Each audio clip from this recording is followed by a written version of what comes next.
Working night security sounds simple enough. Watch the cameras, check the halls, keep an eye out for trouble. But those who've done it know the truth. The darkness hides more than trespassers. Some nights, the things you encounter don't belong in police reports, or even in this world. Tonight, I'll share with you 3 chilling encounters from security guards who came face to face with the unexplainable.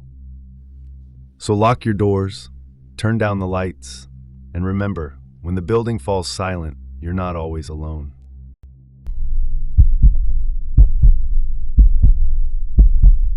I used to work security for a government facility buried deep in the woods. It wasn't on any public map, and even the GPS would get lost halfway there.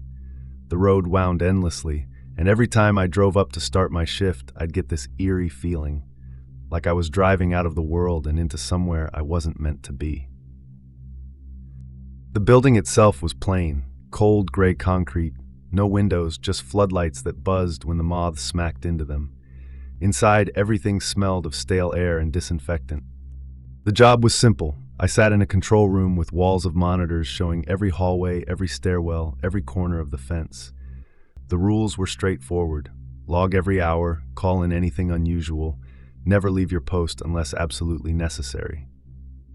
Most nights, nothing happened. Just the hum of the servers, the tick of the clock, and the occasional creak of the building settling in the wind. It was boring, but boring meant safe. Then came the storm. It started just after midnight, rain pounding against the walls, lightning flashing so bright it made the cameras flicker. I remember leaning back, sipping lukewarm coffee, telling myself it was going to be another long, empty night. Then I saw it. One of the cameras showed a figure by the fence, just standing there in the rain, not moving, not pacing, not trying to climb, just watching. I blinked, leaned in closer, but right as I focused, the screen went to static. I quickly switched cameras, scrolling through angles, trying to catch sight of the figure again. Nothing. The fence was empty. The storm howled on. I exhaled, telling myself it was just the wind, maybe a tree limb, maybe my tired eyes playing tricks. But then I heard it. Beep. My blood ran cold. The monitor switched to the service door feed, and I saw the keypad flash green. The lock released with a loud, metallic clunk. The door had been opened. I froze, staring at the screen. There was no one scheduled, no one cleared to enter, and even if there was, they should have come through the front. Then came the footsteps. Heavy, slow, echoing down the stairwell. I reached for the radio, static, tried the landline, dead. Even my cell phone had no service, nothing but the faint outline of a signal bar, taunting me. I swallowed hard and grabbed the flashlight and baton.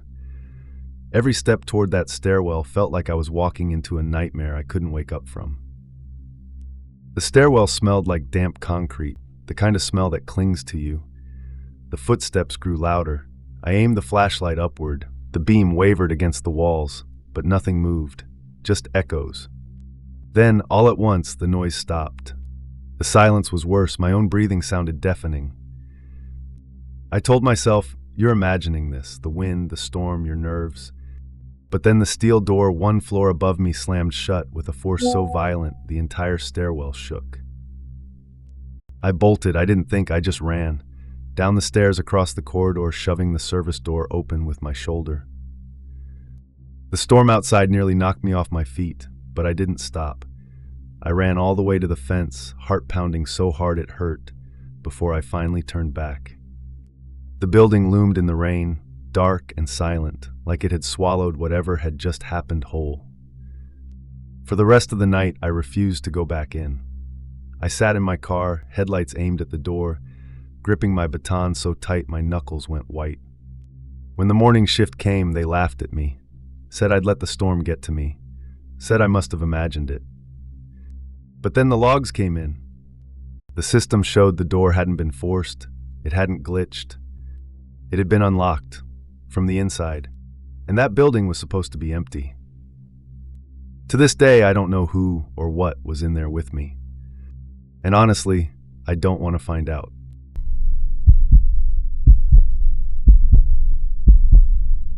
When I first took the night security job at a corporate office in New Jersey, I thought I'd lucked out. No crowds, no drunks to deal with, no one causing trouble. Just me, a desk, a wall of cameras, and silence. The office itself was spotless.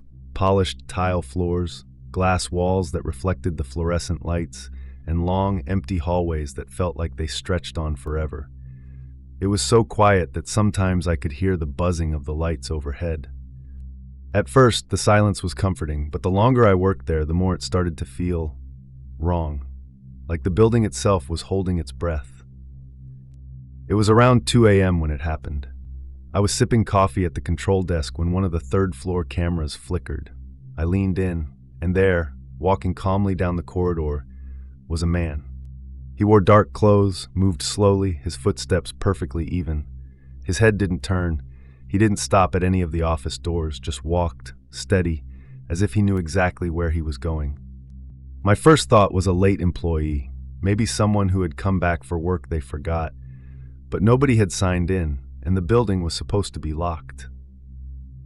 I grabbed my flashlight and headed upstairs. The hall was empty, every office locked tight. My shoes squeaked against the tile, echoing louder than I wanted them to. I checked every corner, every blind spot. Nothing. I went back downstairs. My heart hadn't slowed yet. And when I sat at the desk again, I nearly dropped the flashlight. There he was again. Same corridor, same walk, moving in the exact same way as before. I froze. I knew I had just been there. I knew the floor was empty. Yet the man walked as if I had imagined everything. My throat went dry.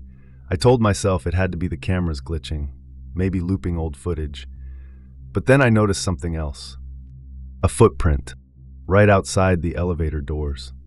Bare, wet, a perfect outline of toes pressed into the polished tile. My stomach dropped. I followed the trail, each step making my pulse climb higher. The footprints weaved down the hall, across the open lobby, past locked office doors. My flashlight beam trembled as I tracked them, one after another, until they just stopped. Mid-stride. No smudge, no faint trace of a heel lifting, just vanished into nothing. Then I heard it. The elevator chimed.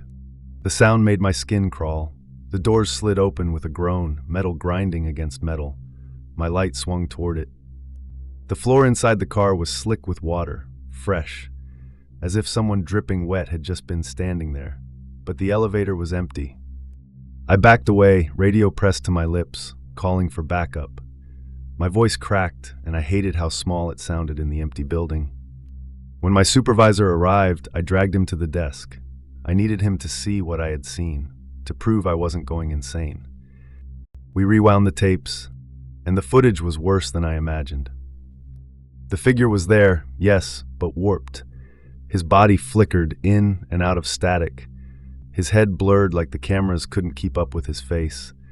And every time he came into frame, the timestamp on the feed stuttered, skipping forward and back, like the system itself couldn't process what it was recording. My supervisor stared at the screen, silent.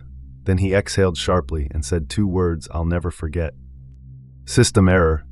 He logged it as a glitch, a corrupted feed, nothing unusual. But I know what I saw. Even now, years later, I can't walk down those hallways without hearing it. That soft, wet slap of bare feet on the tile, following me just far enough behind that I never see who's making it.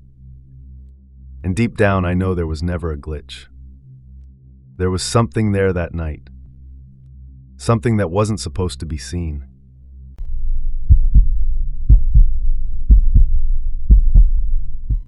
Being a mobile security guard means you never know what kind of call you'll get. One night, it's a silent alarm in an empty office park.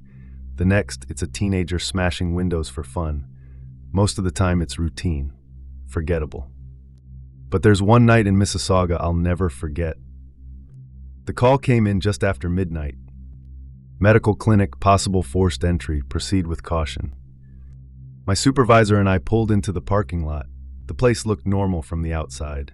Dark windows reflecting the rain, a lonely streetlight buzzing overhead. But when we got closer, we saw it. The glass of the front door was cracked, the frame bent as if someone had tried to force it open. We stepped inside, flashlights cutting through the sterile white corridors. The smell of disinfectant lingered in the air, mixed with something damp, metallic, like wet concrete. The rain outside seemed muffled here, like the walls were swallowing it whole. We split up, sweeping the rooms. The clinic was quiet, too quiet. No hum of machinery, no clicking keyboards, just the sound of our boots against the tile and the distant dripping of water somewhere in the building. That's when it happened. The elevator dinged. We froze. My supervisor and I turned toward the sound at the same time. The power was supposed to be out in that wing, yet the elevator doors slid open slowly, like it was inviting us in. Empty. We stepped closer. The floor of the car was wet, glistening under the flashlight beam. Fresh water pooled at the edges as though someone had just stepped inside, leaving trails behind them. The doors stayed open longer than they should have, almost as if the elevator was waiting.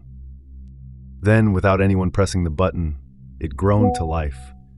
The cables strained overhead, the motor whined, and the car started moving.